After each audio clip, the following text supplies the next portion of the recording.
What is up, guys? Dr. Typo here, and I am back on Destiny to bring you the newest fixes that came out with the October 14th hotfix. The technical, I guess, is going to be patch 1.0.2.2.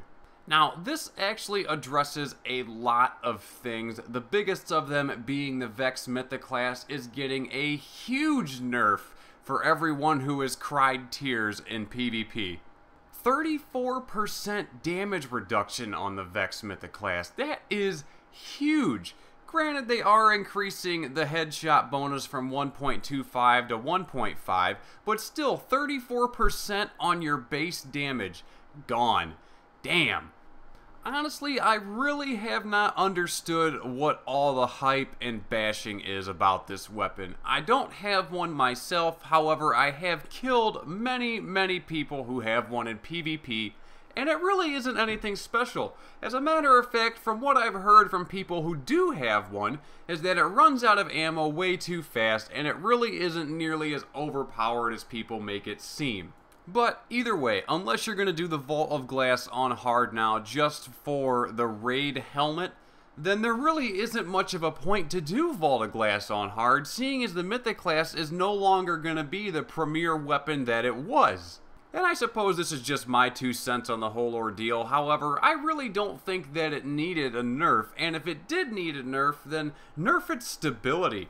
Nerf its reload, something. I mean, it doesn't have that big of an ammo capacity. Granted, the damage that it does do when it hit was, you know, kind of, I guess, fundamental to this weapon being overpowered. But in PvP, all the weapons are normalized anyways. So in all reality, the Vex Mythoclast really got most of its luster from PvE, where you're able to just wreak havoc against NPCs without any sort of worry.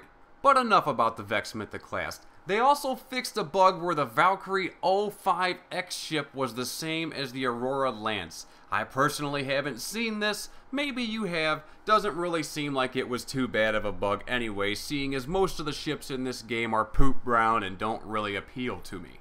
If you're a Defender Titan, they went ahead and they kind of fixed your Unbreakable talent. At least that's what they're going to tell you, is that they fixed it. But what they actually did was make it so the perk no longer grants more agility than intended. They didn't like you being able to run around fast, you naughty Titan. And just in case you're unaware, Unbreakable is the perk that makes it so your Force Barrier will continue to recharge. Warlocks, you got a little bit of a buff. They made it so your Brimstone perk can now activate if a player is airborne. Brimstone, however, is kind of useless because that is going to make it so that when you kill an enemy with Scorch, they explode. And if you're using anything besides Flame Shield on your Scorch, then I would really like to know how that's going for you. Please tell me. They also did a lot of different things with the weapons, and this is some stuff that they have warned us has been on the horizon. However, I don't know really how well we heeded that warning. General fixes, overall, whatever. They fixed some issues related to quick weapon swapping, so you're not going to be able to quick weapon swap if it was some sort of an exploit anymore. At least that's what they claim anyway. And now on to the part that everybody is going to hate to hear, auto rifles. Base damage decreased by 2%, which is a drop in a bucket compared to the 34% that the Vex Mythoclast received, but it's still 2%. They reduced the precision damage multiplier from 1.5 to 1.25. That's your headshot bonus, your crit damage bonus, whatever you want to call it. They also decreased the stability by 4 to 17%, depending on where your stability stat value was. So if you're using a weapon that had teeny tiny, an assault rifle that had teeny tiny low stability, chances are you took a 4% decrease. If you had an AR that had had maxed out stability and was just always on target, you probably got the 17% decrease. For hand cannons, they made it so your in-air accuracy is now increased. What that means is that while you're jumping through the air, falling, gliding, whatever, you're going to be able to hit more shots on target, which is definitely something to say for the cowboys who love the hand cannons. Personally, I love my Thorn, however, I have definitely been using the Suros until just recently, and in which case I am probably going to be switching to Scout Rifles, which are getting a buff. Their base damage is being increased by 6%.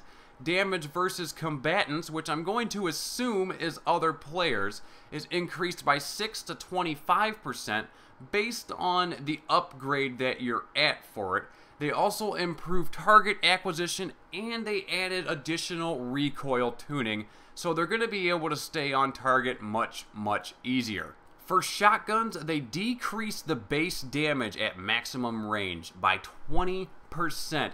So, if you were having fun treating your shotgun like it was a fusion rifle, I'm pretty sure those days are over now, as you're going to definitely come to find out your shotgun damage is going to fall off very hard when somebody is out of your maximum range. The shot package perk now has a slightly wider cone of fire on shotguns, and the rangefinder and shot package perks are now mutually exclusive. You will never see these two perks together again, and that's really going to make some people happy who have been having a hard time getting killed by shotguns over and over again in the Crucible. Unfortunately, they also went ahead and nerfed the Pocket Infinity. This is definitely one of my favorite exotic weapons, and it really isn't going to be now so much, simply because what they took away from it was very bad for, you know, just what it is anyways. It's a full auto fusion rifle, and they took away the extended mag on it. The extended mag raised it from 3 rounds to 8 rounds, and, you know, 3 rounds is definitely very small for a full auto weapon. And so this weapon probably isn't going to be seeing a whole lot of use from me. They did, however, exchange out the extended mag for a faster reload perk, so I suppose it's not all bad. They fixed a bug with the metal detector perk. Apparently, this perk wasn't actually giving people additional ammo, and that was starting to be a headache, so I'm glad that they went ahead and took care of that. They also fixed a bug with lightweight, which I really don't think it was a bug. I was actually kind of happy that, you know, this existed. It allowed additional agility to apply even when a weapon that had the perk lightweight on was stowed. Which, you know, I do suppose is kind of bad, but at the same time, I mean, if you just don't have it in your hands, and you do have it equipped, shouldn't it still give you some of those stat bonuses? So I suppose that's just me. For the time being, you will no longer be encountering the Fallen in the Rocket Yard. According to Bungie, they have retreated from their hold over the Rocket Yard to discuss a new takeover plan in their fight against the Hive. In Strikes, engram rewards will now appear in the post-game activity summary. Not that big of an issue. I'm not really sure if any players were very concerned with this. Everyone was probably more concerned with getting that Mythoclast nerfed.